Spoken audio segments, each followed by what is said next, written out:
Hello प्यारे बच्चों, कैसे हो आप सभी। बढ़िया, आप बढ़िया तो मैं भी बढ़िया।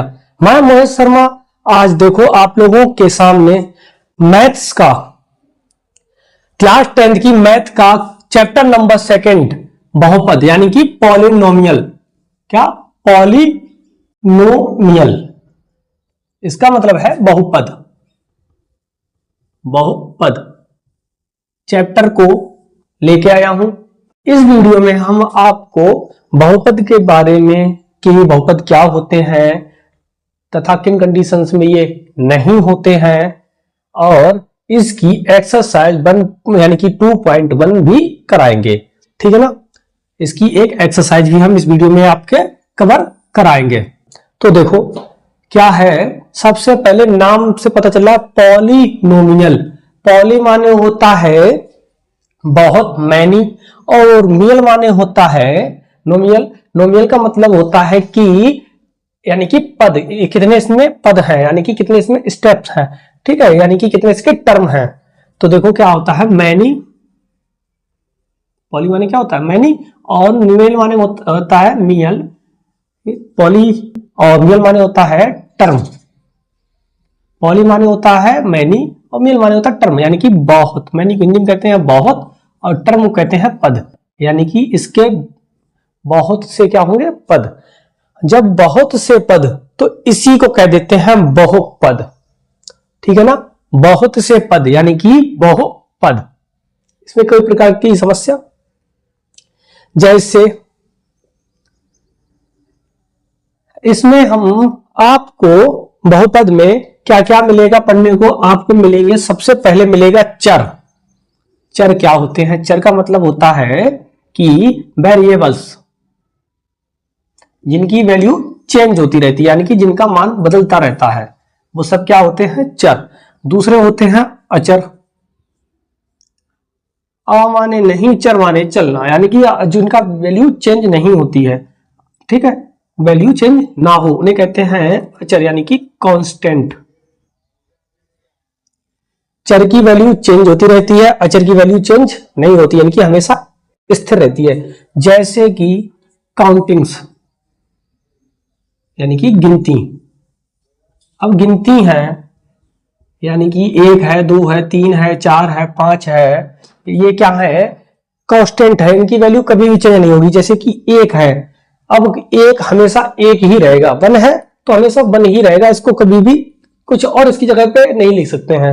यानी कि 1 है तो इसकी वैल्यू हमेशा 1, यानी कि अगर कोई एक आदमी है तो इसका मतलब 1 ही है। इसी तरह से 2 है तो 2 की भी वैल्यू 2, 3 है तो 3।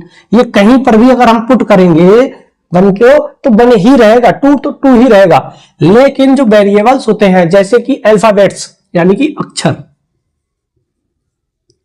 क्या होते हैं? अल्फाबेट। इनकी वैल्यू क्या होती है? चेंज होती रहती है। जैसे फॉर एग्जांपल हम ले रहे हैं एक्स है, वाई है, जेड है, ठीक है, एक्सेट्रा ईटीसी, यानी कि और भी है। अब जैसे एक्स की वैल्यू है, कहीं पर आप क्वेश्चन को सॉल्व करेंगे, कहीं एक्स की वैल्यू 0 यानी कि 0 आएगी। कभी हो सकता है प्लस की आए, कभी क्या होता है माइनस की आए, कभी क्या हो सकता है कि डिवाइड में आए, यानी कि फ्रैक्शन के रूप में आए, कभी हो सकता है माइनस की फ्रैक्शन के रूप में आए, कभी हो सकता है कि कोई भी हमारी इरेशनल नंबर में आ जाए, कोई भी हो सकता है कि रेशनल नंबर। तो ये सब है, यानी कि इरेशनल में भी आ सकता है, माइनस में भी, यानी कि रूट में हो सकता है। तो ये सब क्या है हमारे, क्योंकि देखो है एक्स की ही वैल्यू, एक्स की वैल्यू क्या है? एक ना हो के कई आ सकती है, कुछ भी हो सकती है। तो इसका मतलब है कि एक्स स्थिर नहीं है, यानी कि एक्स का वैल्यू हम ये नहीं कह सकते एक्स की वैल्यू 1 ही है, 2 ही है, 5 ही है, 7 है, ये नहीं कह सकते हैं। तो इसका मतलब है कि इनकी वैल्यू कैसी होती है? चेंज होती रहती है, बदलती रहती है। तो इसीलिए क्या कहते हैं? इन्हें वेरिएबल्स कहते हैं, यानी कि चर कहते हैं। ठीक है ना, इसीलिए इन्हें क्या कहते हैं? चर कहते हैं। इसमें कोई समस्या? लिख लो इनको, फिर देखो हम आगे बताते हैं। लिख लीजिए, ठीक है। अब देखो अगला क्या है हमारे पास कि बहुपद, यानी कि कौन से बहुपद होंगे। जैसे मान लीजिए कि कोई भी पद है हमारा जैसे ए एक्स प्लस का बी, ठीक है, ये क्या मान लिया हमने, कोई भी एक अपनी तरफ से कुछ एक बहुपद मान लिया है, वो भी कितना है, एक्स की पावर इस पे 1 है, इस पे ए बी, ये क्या है, ए बी, देखो यहां पर ए बी हमारे कांस्टेंट है यानी कि चर है, सॉरी अचर, और एक्स क्या है हमारा चर यानी कि वेरिएबल है, ठीक है ना। तो इस तरह से भी आपको इसमें मिलेंगे। तो कौन सा सबसे पहले बताया था, एक घातीय है, उसे रैखिक भी कहते हैं, एक घातीय, ठीक है, बहुपद यानी कि उसे क्या कहते हैं, रैखिक बहुपद। दूसरा था द्विघातीय, ठीक है, तीसरा था त्रिघातीय, और चौथा आपने क्या कर दिया था, पॉलिनोमियल, यानी कि 3 या 3 के बाद जो भी होते हैं उनको पॉली यानी कि बहुत से पद, ठीक है, पॉली लगा देते हैं। तो इस तरह से इनको हमने विभाजित किया था। अब कुछ ऐसी कंडीशंस आएंगी, टर्म ऑफ कंडीशंस, जिसमें हम ये कहेंगे कि ये हमारा पॉलिनोमियल नहीं है। तो क्या होगा, पॉलिनोमियल ना होने की कंडीशन, तो लिखेंगे बहुपद ना होने की शर्त, ना होने की कर दो या होने की शर्त, ठीक है, होने की कर दो, ठीक है।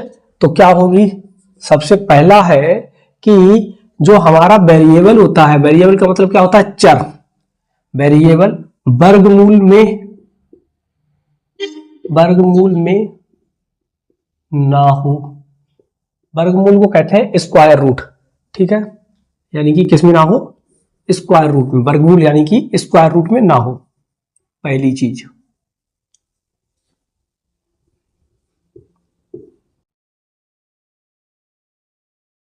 जैसे कि अगर हमने कह दिया है x प्लस का 5, यानी कि अंडर रूट में x और प्लस का 5, जब अंडर रूट में लिखा है x यानी कि जो चर आया है वो हमारा किस में आया है, वर्गमूल में, यानी कि स्क्वायर रूट में आया है।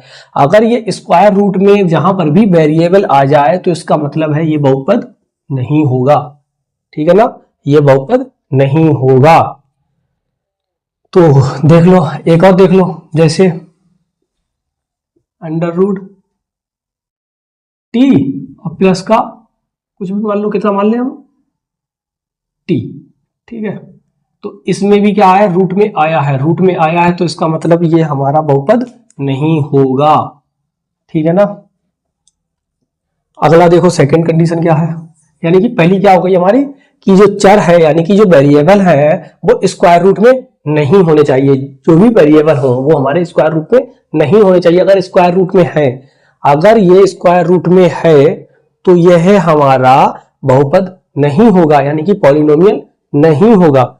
उस कंडीशन में क्या करेंगे हम, कि इस पे लिख देंगे दिस इज नॉट पॉलिनोमियल, यानी कि यह बहुपद नहीं है, because x is in the root square root, यानी कि x अंडर रूट में है, यानी कि वर्गमूल में है, तो इसलिए यह बहुपद नहीं है।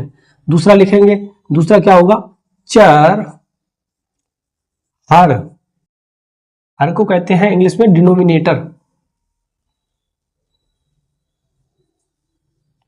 में न हो, यानी कि हर जो है हमारा, हर वो सॉरी जो चर है, चर का मतलब होता है वेरिएबल, वेरिएबल हमारा डिनोमिनेटर में ना हो, यानी कि हर के रूप में ना हो। अब जैसे कि कोई फ्रैक्शन लिखते हैं, अगर मान लीजिए फ्रैक्शन लिखते हैं हम, यानी कि भिन्न लिखते हैं, भिन्न कैसे लिखते हैं, ऊपर जो संख्या लिखते हैं उसे कहते हैं न्यूमरेटर, और नीचे जो लिखते हैं उसे कहते हैं डिनोमिनेटर, यानी कि ऊपर जो लिखते हैं उसे कहते हैं अंश, और नीचे वाली को क्या कहते हैं, हर।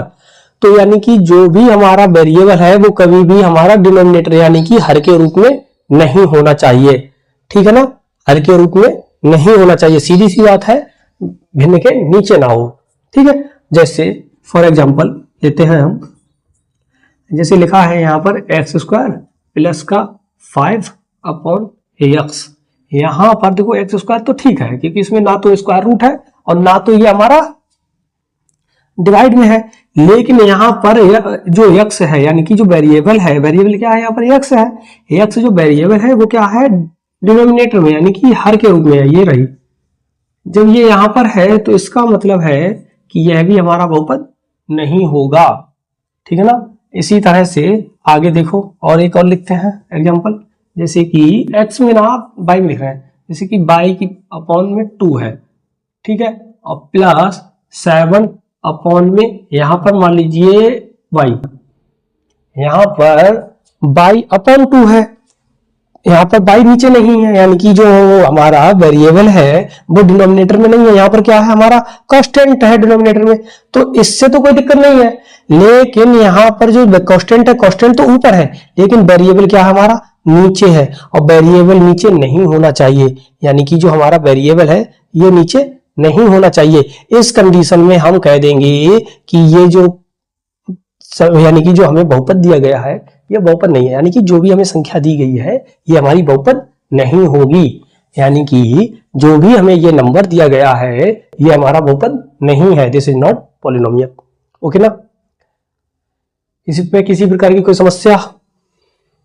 ठीक है, अब और थोड़ा देखो, एक चीज आपको और बताते हैं, जैसे कि आपका कोई भी हमने मान लीजिए अपनी तरफ से एक बहुपद मान रहे हैं ए एक्स स्क्वायर प्लस का बी एक्स और प्लस का सी, ये हमने अपनी तरफ से एक बहुपद मान लिया है, ठीक है, क्या माना है ए एक्स स्क्वायर प्लस का बी एक्स और प्लस का सी, ए एक्स स्क्वायर प्लस का बी एक्स प्लस का सी, ये हमने अपनी तरफ से मान लिया है। यहां पर आप देख रहे हैं कि एक्स स्क्वायर के साथ ए का मल्टीप्लाई हो रहा है, यहां पर एक्स के साथ बी का मल्टीप्लाई हो रहा है, सी वो तो कांस्टेंट है ही है, ठीक है, यानी कि ए क्या होते हैं कांस्टेंट, जैसे कि कांस्टेंट हमने बताया था कि काउंटिंग होती है, लेकिन कुछ कंडीशंस में हम कुछ जगह पे हमारी ए बी सी है, ए बी सी डी, इनको हम वेरिएबल के रूप में ना मान के हम कांस्टेंट के रूप में मान लेते हैं, क्योंकि हमें कुछ ऐसे हैं कांस्टेंट। देखो अगर हमने कहीं पर बाई चांस लिख दिया 5, ये क्या लिखा 5, अगर हमने कहीं 5 लिख दिया है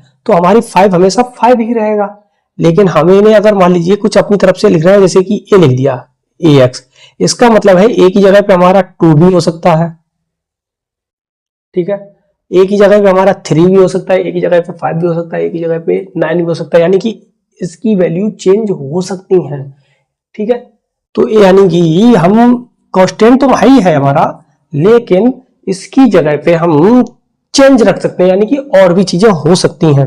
ये हमने क्या मान लिया, एक मानक रूप मान लिया है, बहुपद का मानक रूप, और वो भी कौन सा है द्विघात, क्योंकि 2 घात है, ठीक है ना, द्विघात का क्या है मानक रूप, स्टैंडर्ड रूप, यानी कि स्टैंडर्ड फॉर्म,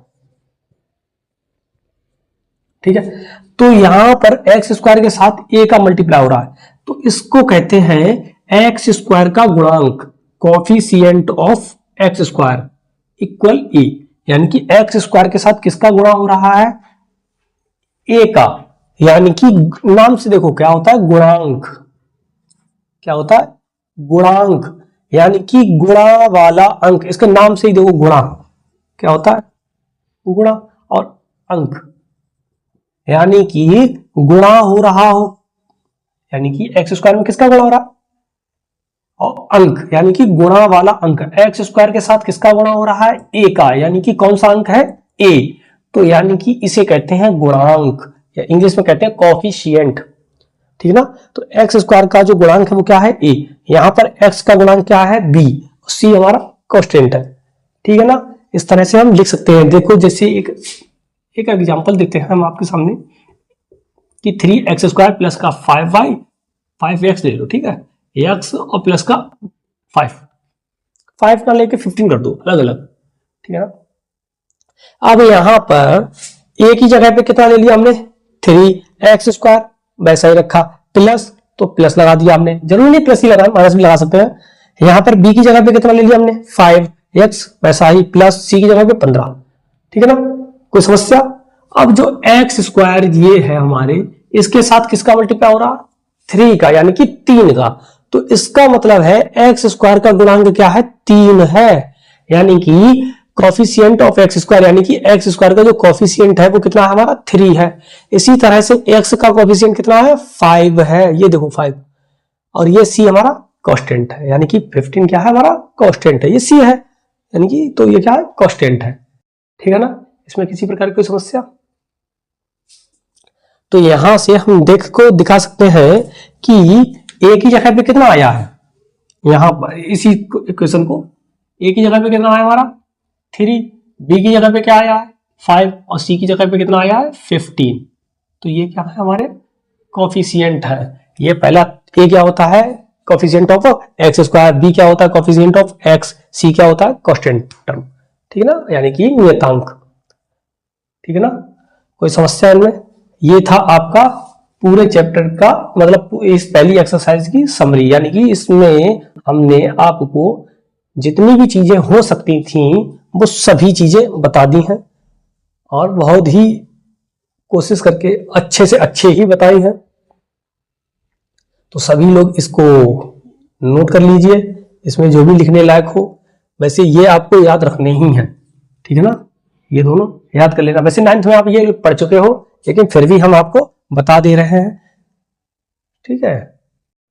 यानी कि क्लास 10th की एक्सरसाइज 2.1 कराने जा रहा हूं। सभी लोग इसको ध्यान से देखें। ये इस चैप्टर की क्या पूरी मैथ्स की, क्लास 10th की पूरी मैथ्स की सबसे सरल एक्सरसाइज है और इस एक्सरसाइज में कुछ भी नहीं है।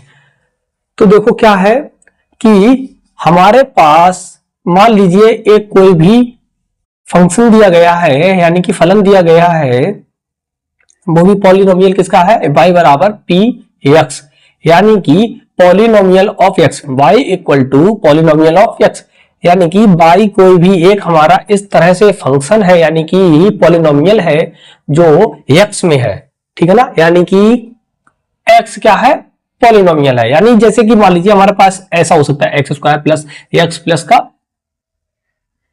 1 मान लो, ठीक है। अब 1 ना मानो तो क्या कर सकते हैं हम, ए एक्स स्क्वायर प्लस का बी एक्स और प्लस का सी, इस तरह से मान लीजिए। यानी कि ये भी क्या हमारा एक्स स्क्वायर में एक कोई भी पॉलिनोमियल है, ठीक है ना, एक्स स्क्वायर में क्या है, पॉलिनोमियल। पिछली वीडियो में हम ये देख चुके हैं, पिछली क्लास में हमने बहुत अच्छी तरह से इसको कवर किया था। तो ये क्या है हमारा एक्स स्क्वायर प्लस का बी, ए एक्स स्क्वायर प्लस का बी एक्स प्लस का सी हमारा एक्स में, क्योंकि एक्स क्या है यहां पर वेरिएबल है, एक्स में क्या है हमारा ये पॉलिनोमियल है, ठीक है ना। तो इसका हम ग्राफ बनाएंगे, यानी कि ग्राफ से ये बताएंगे कि ये कितनी जगह पे टच कर रहा है, इसके कितने सॉल्यूशंस होंगे, यानी कि इसके कितने हल होंगे। तो देखो अगर एक्स स्क्वायर की पावर, यानी कि एक्स पे कितनी पावर है 2, मैक्सिमम पावर देखेंगे इसकी, यानी कि पॉलिनोमियल की मैक्सिमम पावर देखेंगे। अगर मैक्सिमम पावर देख रहे हैं तो इसका मतलब है कि यहां पर देखो कितनी है इसकी मैक्सिमम पावर 2, तो इसका मतलब है कि इसके जो सॉल्यूशन होंगे वो कितने होंगे 2, यानी कि सॉल्यूशन इसके कितने होंगे 2। इसी तरह से अगर हमने मान लिया ए एक्स स्क्वायर प्लस ए एक्स क्यूब, ठीक है, ए एक्स क्यूब प्लस का बी एक्स स्क्वायर प्लस का सी एक्स प्लस का डी, ये क्या है एक्स की पावर 3 में पॉलिनोमियल, ठीक है ना, एक्स की पावर 3 में। तो इसके कितने सॉल्यूशन होंगे 3, क्योंकि मैक्सिमम पावर कितनी है 3, तो इसके कितने सॉल्यूशन होंगे 3, ठीक है ना, इसके कितने हल होंगे 3। समझ में आया ना, ठीक है। तो वो भी किसके वैल्यू होंगे, यानी कि एक्स के 3 मान आएंगे, एक्स के 3 मान आएंगे। तो इसी तरह से देखो पहली एक्सरसाइज का आपका एक क्वेश्चन देखते हैं, पहला ही है, ये आपको सबको पता है, क्लास 9th में आपने पढ़ा है कि कोई भी एक हमारा सरफेस है, एक कोई भी हमारा पृष्ठ है, इसको हम 4 भागों में अगर डिवाइड कर रहे हैं, इसको कहते हैं एक्स एक्सिस, यानी कि एक्स अक्ष। ये होता है एक्स डैश अक्ष, यानी कि एक्स डैश एक्सिस।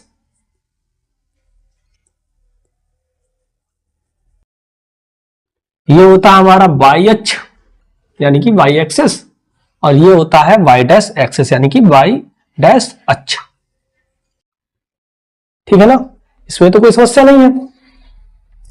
ये भी आपको पता है कि ये क्या होता है ओरिजिन, यानी कि मूल बिंदु, ये क्या है आपका ओरिजिन, मूल बिंदु, ठीक है।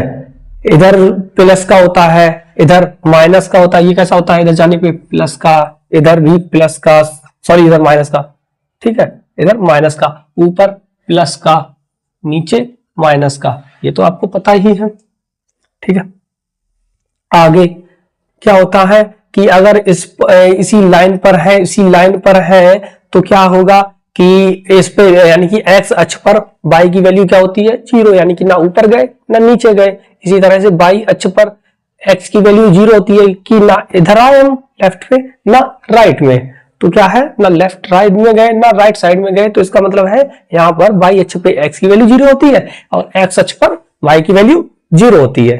ठीक है, अब इसमें हमसे ये तो कहा नहीं है, इसमें इन्होंने क्या कहा है, इसका पहला क्वेश्चन है, देखो पढ़ते हैं पहले क्वेश्चन को, देखिए आपकी स्क्रीन पर दिखाई देगा। देखो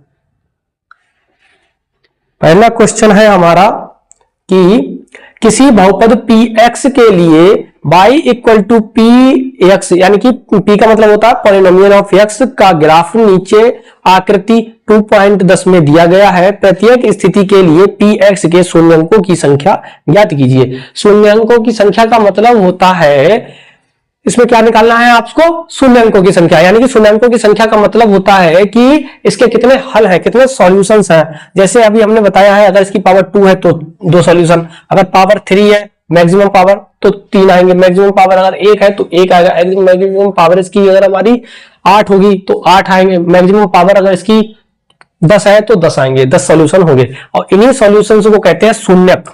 क्या कहते हैं, शून्यक। शून्यक या क्या कहते हैं, इंग्लिश में कहते हैं, हिंदी में दूसरा नाम भी उसका देखो मूल। ठीक है, या हल, या क्या कह सकते हैं इसे, हल भी कहते हैं। ठीक है, इंग्लिश में क्या कहते हैं, शून्य को जीरोज, मूल को कहते हैं रूट्स। ठीक है, और सॉल्यूशन, हल को क्या कहते हैं, सॉल्यूशन। एक ही बात है। ठीक है, तीनों का मतलब क्या होता है, एक ही है। तो देखो पहला क्वेश्चन क्या है हमारा कि इस तरह से हमारा कोई भी एक फंक्शन है y, ठीक है, y क्या हमारा एक कोई भी पॉलिनोमियल है, वो भी किसमें है, x में। y equal to polynomial of x, यानी कि x में कोई भी पॉलिनोमियल है, तो ये कितने, यानी कि कितने इसके हल होंगे। तो जैसे कि x है ये वाला, या कोई सा ले लो, ये ले लो, ठीक है, इसी को ले लेना है। अगर ये हमारा एक्स स्क्वायर में, तो इसके कितने होंगे, x के 2 मान आएंगे। कितने आएंगे, x के 2 मान, यानी कि स्पष्टतः है कि x के जब 2 मान आ गए, मान लीजिए हमने अपनी तरफ से मान ले रहे हैं कि x का मान एक आया हमारा 1 और दूसरा आ गया 2, एक आ गया x का मान 1 और एक आ गया 2, 2 मान आएंगे। ठीक है, तो इसका मतलब है ये x अक्ष को 2 जगह पे काटेगी। फिर से सुनो, x बराबर 1 आया है, एक क्या आया, x बराबर 2 आया है। ठीक, x बराबर 1 आ गया, x बराबर 2 आ गया, तो x बराबर 1 क्या होता है, y अक्ष के समांतर, y अक्ष के समांतर एक मात्रक की दूरी पर, यानी कि ये x बराबर 1 क्या होता है, y अक्ष के समांतर, यानी कि जो y एक्सिस होता है इसके पैरेलल होगा, और वो भी कितने, 1 यूनिट पर। इस तरह से ये होगी इसकी, इसको अभी रहने दो, ठीक है, पहले समझा दें। यानी कि क्या होगा, x बराबर 1 y अक्ष के समांतर होगी, y अक्ष के पैरेलल होगी, और वो भी कितना होगा, 1 यूनिट दूरी पर। जैसे कि एक ये है, सेकंड ये है, थर्ड, ठीक है, इसी तरह से इधर माइनस का 1 माइनस का 2, इस तरह से। दूसरा क्या आ गया, x बराबर 2, x बराबर 2 का मतलब होता है y अक्ष के समांतर 2 मात्रक की दूरी पर, प्लस का है तो प्लस की साइड में, तो इसी तरह से ये इधर। तो यानी कि ये जो कर्व आया है उसका कहने का मतलब है कि ये एक्स अक्ष को 2 जगह पे काट रहा है। कौन कौन से, एक तो ये है, दूसरा ये है, 1 2 जगह पे काट रहा है। इसका मतलब है इसके कितने सॉल्यूशन है, 2 सॉल्यूशन है। ठीक है ना, कोई समस्या इसमें किसी भी प्रकार की नहीं है। फिर से देख लो, अगर एक बार हम और रिवाइज करा रहे हैं कि अगर इसके x की पावर यानी कि मैक्सिमम पावर 2 है x की, तो इसके 2 मूल होंगे, 2 शून्यक होंगे, 2 जीरोज होंगे, 2 रूट्स होंगे, 2 सॉल्यूशन होंगे, और वो भी x में है तो x अक्ष को ही काटेगा, x अक्ष को ही काटेगा। अगर y होगा तो y अक्ष को काटेगा, ठीक है ना। तो x को काट रहा है, तो x को क्या है, काटेगा। कितने जगह पे काटेगा वो देखते हैं। 2 है तो 2 जगह पे काट रहा है, 1 2। इसी तरह से आपकी जो क्वेश्चन है फर्स्ट, यानी कि पहली एक्सरसाइज 2.1 का, वो सभी इसी तरह से दिए गए हैं। आपको सिर्फ देख के बताना है कि कौन सा जो लाइन है, हमारी लाइन है या कोई भी कर्व है। जैसे कि ये लाइन दे दी है, हमने लाइन मान ली, वैसे ये लाइन ना है, ठीक है, ये कर्व है, ठीक है, तो कर्व है, हमने सिर्फ लाइन को मान लिया है कि हमने इस तरह से आई है, हमने सिर्फ माना है, आपको सिर्फ समझाया है। इस तरह से वैसे होता नहीं है, क्योंकि ये कर्व है, कर्व है तो इनको कर्व के जैसे जाएंगी, यानी कि इस तरह से गमन करेंगे। ठीक है, कोई हो सकता है इस तरह से जाए, हो सकता है ऐसे जाए, हो सकता है कि इस तरह से जाए, हो सकता है कि ऐसे जाए।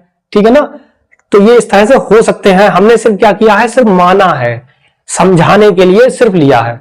ठीक है ना, तो देखो पहले क्वेश्चन पढ़ते हैं। देखो पहला क्वेश्चन क्या है, आपकी स्क्रीन पर दिखाई देता है। ये कितनी जगह पे छू रहा है एक्स अक्ष को, कितनी जगह पे छू रहा है, एक भी जगह पे नहीं। ठीक है ना, तो इसका कितना सॉल्यूशन है, नो सॉल्यूशन, इसका कोई भी सॉल्यूशन नहीं होगा।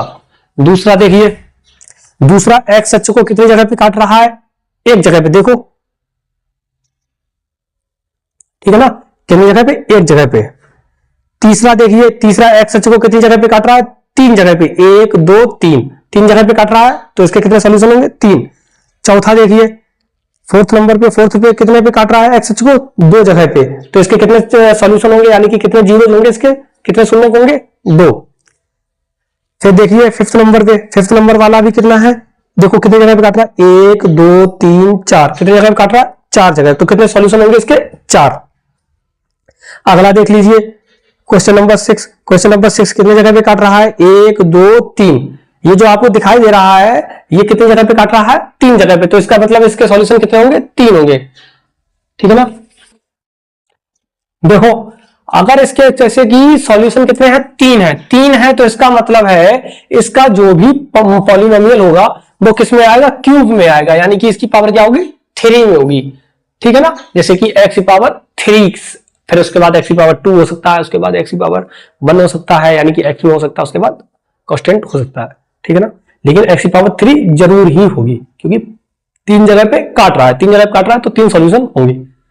ठीक है ना, ये थी आपकी पूरी एक्सरसाइज 2.1, बहुत ही सरल थी। इससे सरल एक्सरसाइज पूरी मैथ्स में आपकी नहीं है 10th लेवल में। 10th लेवल की ये सबसे सरल एक्सरसाइज एक 1.1 बहुत ही सरल थी, इससे सरल नहीं, तो ये बहुत ही अच्छी थी। और ये वैसे ये कहो कि आपके पेपर के एग्जाम में आए, नहीं आने से रही, क्योंकि इतनी सरल चीजें एग्जाम में नहीं पूछते हैं, सिर्फ ये आपको समझाने के लिए थी। तो समझाने के लिए आपको आनी चाहिए, आपको पता हो कि किस तरह से ये होते हैं। हमने जो समझाया है, ये जो आपको समझाया है ना, ये चीजें, ये और इसका मतलब ये जब इसके दो मूल होंगे, यानी कि दो सॉल्यूशन आएंगे, तो दो जगह पे काटेगा, इस तरह से आपको पता होना चाहिए। ठीक है ना, इस तरह से स्ट्रक्चर भी बनेंगे। 3rd चैप्टर में हम पढ़ेंगे स्ट्रक्चर्स को। तब तक देखो हम इसके बाद अब आपकी अगली वीडियो में, अगली यानी कि अगले जो लेक्चर होगा, अगले लेक्चर में हम आपको कि जो इनके जो सॉल्यूशन है, अब सॉल्यूशंस में भी रिलेशन होते हैं, यानी कि रिश्ते होते हैं, हर किसी के एक दूसरे से रिश्ते होते हैं। अब जैसे ये है हमारा एक कोई भी पॉलिनोमियल है, इससे हमने दो सॉल्यूशन निकाल लिए, दो निकलेंगे, इससे तीन निकलेंगे। तो अब जब दो तीन निकलेंगे, तो अब जैसे कि एक घर है, उसमें से कुछ लोग, दो तीन लोग हैं, तो वो क्या होंगे, एक दूसरे से कुछ ना कुछ तो उनका रिश्ता होगा, रिलेशन होगा। तो वो हम देखेंगे कि क्या होगा रिश्ता, कैसा रिलेशन होगा, वो हम देखेंगे।